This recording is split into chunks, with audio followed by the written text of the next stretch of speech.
Hello everyone, welcome back to my channel, and today our topic is Solana blockchain. So Solana is often reduced to three words: fast, cheap and scalable. That description is incomplete and honestly misleading. Solana is not just a faster Ethereum. It is a blockchain that made different architectural decisions at the lowest level: how it times is measured, how transactions are ordered, how state is accessed, and how interact with the chain. In this video, we are not chasing the hype. We are going to understand how Solana actually works and how you build real wallet on it, from a key pairs to modern smart wallets using account abstractions. So the high performance layer 1 overview. Solana is a layer 1 blockchain, meaning it does not rely on the rollups or executions. But unlike Ethereum, Solana is designed around the parallel executions from the day one. Ethereum EVM assumes that transactions modify shared global state, so executions happen sequentially. But Solana does the opposite one.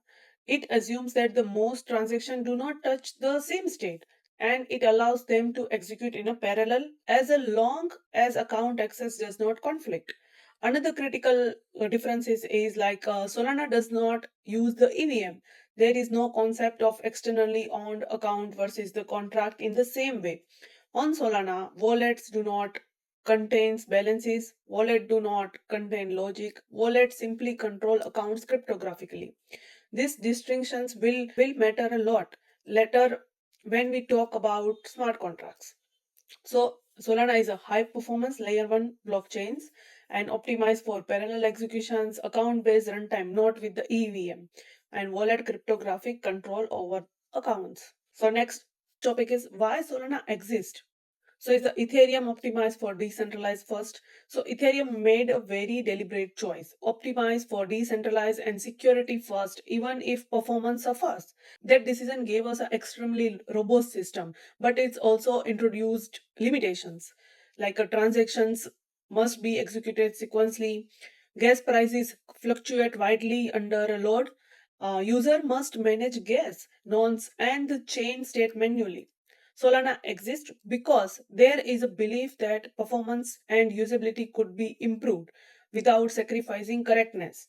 Instead of layering solution on top and top, Solana redesigned the executions and networking model itself.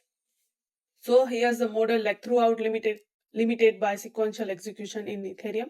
So high gas volatility, UX frictions for user. Solana work like this way, and Ethereum works by layer by layer by layer one, and Solana transaction by one time at a go. So what is the Solana core architecture? The proof of history, Tower BFT, Sealevel runtime, Gulfstream, and Cloudbreak. We can understand more better way. Like Solana performance is not the result of a single innovation. It's a combination of several tightly integrated components. Proof of history provides a cryptographic clock, allow validator to agree and ordering without constant communication. Tower BFT build consensus on the top of the clock, reducing the number of voting rounds. Sealevel is the execution engine that enables parallel transaction processing based on declared account access. Gulfstream pushes the transaction directly to upcoming leaders, eliminating the traditional BAM pool. And the Cloudbreak optimize the how account state is stored and accessed at scale. The key idea is this: like a Solana treats the blockchain like a high performance distributed system, not a slow global computer. So architecture work like this way: application layer, here's the application or all the depths. They goes to program layer, programs of smart contracts, and then runtime there with the C level runtime, and that enables parallel execution. They are parallel execution allows, so at a time so many transactions they allows. Then C level runtime after state management, and here's the accounts and PDAs, and that have a core primitive also. And then goes to consensus layer, the proof of history is there, and the network and validators is also after that proof of history. So the next one is account model. So what is like account model? Everything is in Solana, like everything is an account. Wallets do not equal accounts, means an account stores like sol means like sol token of Solana, token balances, program state, and executable codes. But in this, like this is the important slide on Solana, is everything is an account. Accounts are generic containers and that can hold SPL tokens. It's also the one kind of Solana token. Hold SPL token, store arbitrary program state, or even contains executable bytecodes. So the a wallet is not an account. A wallet is just a key pair. The blockchain does not care about the wallets. It care about accounts and which public key are allowed to modify them. Once you understand this whole thing, then you understand the Solana and you stop confusing about that what is this Solana. So there is here the wallet key pair. They owns can on, and they own this also. The system accounts is a soul, and the account must be funded to exist. And they can own token account also. They can own the program account. They can own the PDA account, and ownership is not equal to existence here. So what is like wallet is not equal to accounts and Ethereum versus Solana? What the meaning of that? In Ethereum, EOI is the wallet and contract is the logic. But in Solana, wallet is a key pair, account is data containers, and program operates in accounts. So Ethereum couples identity and state tightly. In EOA, both holds it in EOA and an initiate transaction also, means in wallet. On Solana, identify and state are separated. A wallet that only proves the authorization, accounts hold the whole state, and programs define the logic. This separation is enables of features like shared accounts, program control accounts, and the smart wallet without private keys. So this is the difference between the Ethereum wallet and Ethereum structures, and this is the Solana structure. So what is like Solana? It's a key pair. They own account A, B, and C, and PDA account. They are multiple account, parallel operations they can do, and rent-based model also. And Ethereum architecture, EO is the externally owned accounts and transfer Ether from call functions to contract account. Here's the only single owner, sequential operations, and gas-based fees. Next slide is rent and fees. What is the mental mode about this? So no dynamic gas like Ethereum. In Ethereum, every transaction have cost mostly gas. Like gas is higher sometimes. Flat transactions fee, rent for persistent storage, rent exempt threshold. Solana does not have Ethereum style dynamic gas markets. Transactions fees are relatively flat and predictable, but storage is not a free. Account must maintain minimum balance to remain rent exempt. If account drops below this threshold, it can eventually reclaim the network. This forces developers to be intentional about the state uses, and it keeps ledger from growing uncontrollably. Then the program derived accounts. We now understand what is the PDA. PDA is the program derived address, are one Solana's most powerful ideas.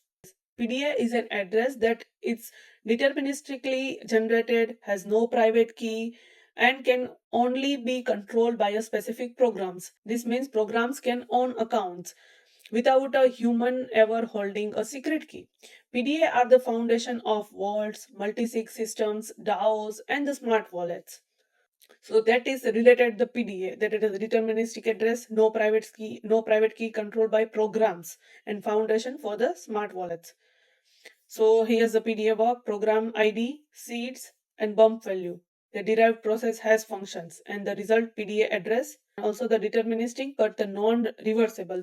If they do the transaction or some process, then they're not reversible. And bump value like unique bump value ensures valid address. So wallet type on Solana. So what type of wallet in Solana they have? So one of the regular wallets that with the key pair wallet, the one of the smart wallets that is a account abstractions wallet, and use case is the difference. The both wallet are use cases difference. So there are the two broad categories wallets on Solana. Regular wallets are the raw key pairs, and they give the maximum control but minimum UX. And smart wallets abstract keys, fees, and policies away from the user. They trade raw control usability. Neither is better universally. They solve the different problems, each of them. Like a smart wallet with the social login you can do, and sponsored fees also there, uses a PDA, enhanced features there. In a regular wallet with the key pair, you can sign up, signs transaction, space, fee, like that they work. So there's two type of wallet in the Solana. So now regular wallet flow. What is the regular wallet flow in Solana? Like generate key pair, fund wallet, sign transaction manually, full control and high friction. That way a regular wallet workflow is simple but unforgiving. You generate a key pair, you fund associate accounts, you manually sign the transactions. Every transaction you have to manually sign, and there is a no recovery, no abstractions, no safety net. This is the perfect for developers, backend services, infrastructure, but it is terrible for the normal users. So that is a regular wallet flow. But and how we can generate that? When we generate a wallet, we are only creating a cryptographic identity. At this point, nothing exists on the chain yet. This account is created only after it is funded.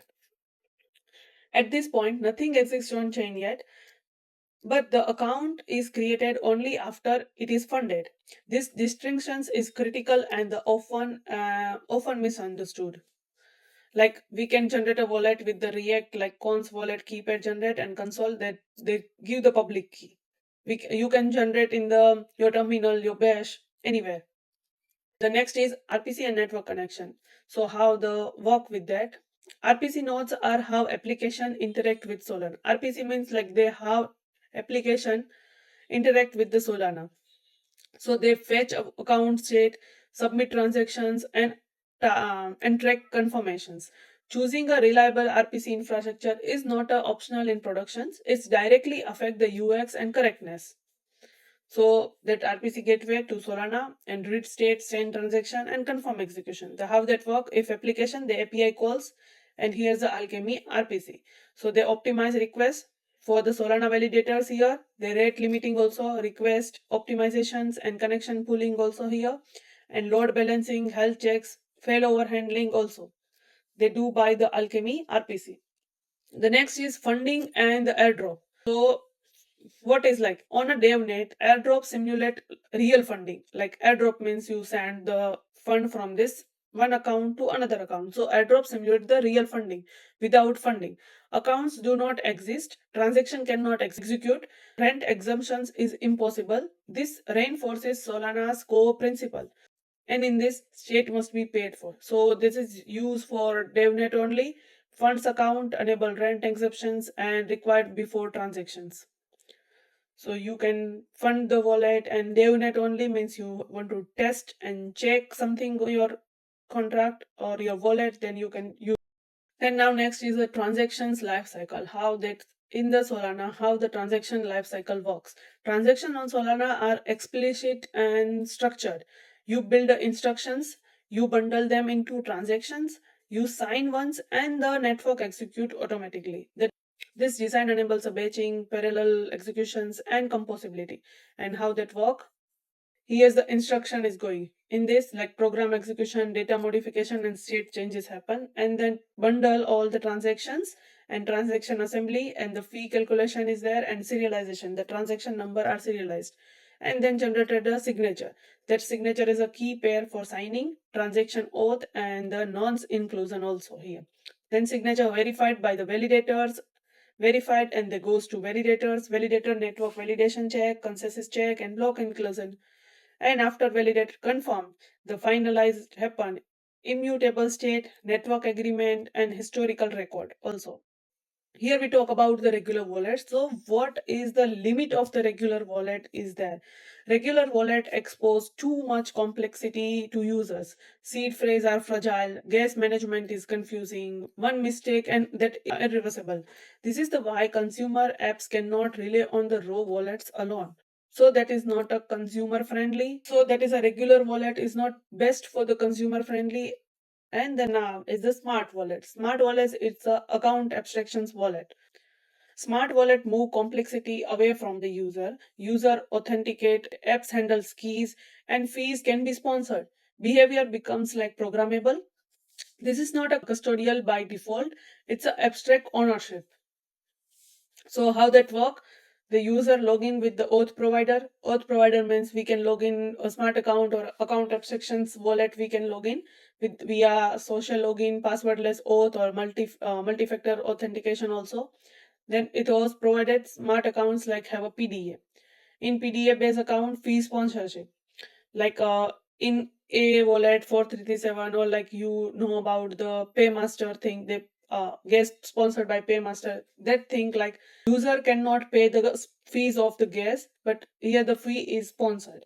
Multi-sig wallet also means you can make this multi-sig wallet more than a one wallet for the transaction confirmation on like that, execute in the Solana programs and the smart contracts, and after that with the wallet they can execute the different Solana programs like a smart contracts, program execution, or something state management.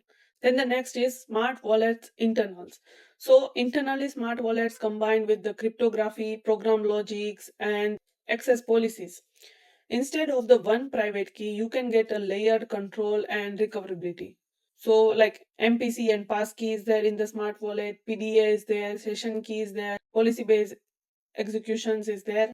So how that user auth by the user verification, session management, and the access control you can do by this user auth, and that authentication signer services. Signer services, in the signer services, multi-sig support is there, fee, sponsorship, transaction prep, and transaction signing by the PDA wallet for the PDA management, state management. So that is a work of smart wallet internally. How that work is like that way. So smart wallet code with the React hook, you can do the sconce data signer and use Solana signer. By the React hook, you can use that smart wallet code with the no keys, no seed phrase, UX upgrade, and you can sign the transaction. From the developer perspective, the wallet becomes a signer abstractions. You no longer care about the keys, you care about the permission or intent. This is the massive UX upgrade, so you can sign without like keys or no seed phrase needed. And we say about the sponsored transactions or fee, like fee sponsored. So what is this like? App pays the fee, user go gasless and critical for onboarding. Like sponsored transactions, we can understand deeply. So sponsor transactions remove the final barrier. Like user don't need to sold to start, because if you want to something to payment or receive, you have to need some Solana in your account. So for this sponsor transaction, user don't need sold to start.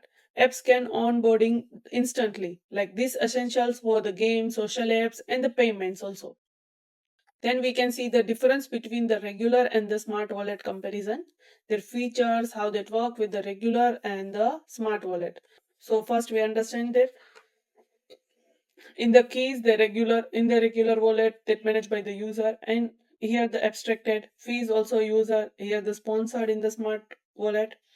UX is low, means not favor for the user perspective, but in the high perspective, user can easily do their work with that smart wallet, and control is full by in the regular wallet, and a smart wallet control is a programmable.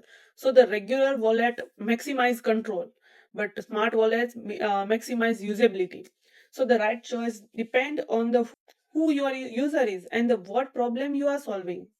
So when to use what? If you want to backend scripts, then use your regular wallet. DeFi infra, then regular. If a consumer apps like wallet and that kind of apps, then you use smart wallet. And the games is there for the some of the user onboarding. They are not using the smart wallets or any wallets before. Then do use the smart wallet, because that is a easy to understandable by the user, so you can onboarding them easily. That not means like the regular wallet is not usable or like that. So this is not ideological, but it is a practical engineering, that what type of apps, what type of persons, users you want, what type of security you want. On the basis of that, we can select we use a regular wallet or we use a smart wallet. Then as a final mental model, like how that work whole the final model, we use the one part is there, one part is there, that kind of we also understand. But now the final model is look like that. First is the user interactions and authentication and access control by of their wallet, and they authenticated by the auth or key pair management, transaction signing, and fee sponsorship also controlled by, and the control then goes to wallet like a smart wallets, PDA management, and multi-sig support also. And wallet managed by accounts and PDA, accounts handling, state management, and data storage. And that PDA interact with the programs. and how that programs like smart contracts, program execution, state changes, and that execute on Solana runtime with the parallel processing, transaction handling, and the network consensus. So Solana wallets are not accounts, they are control layers. Account hold state, program defined logic, wallet authorize change. So in here, you understand that Solana wallets are not just a keypairs, they are programmable control layers over the accounts. Once you understand the separations of the Solana regular wallets and how that work of the programs, the account base, and the smart wallets, so Solana stop feeling complex and it start feeling deliberate you. Yes, we complete the Solana architectures and the what are the differences between the regular and the smart wallets is over. If you want, then we can do in the next video, like we will write a Solana program in and connect with that both regular wallets and smart wallets with the same chain, two very different UX model we can do. So our topic is complete. So thank you everyone.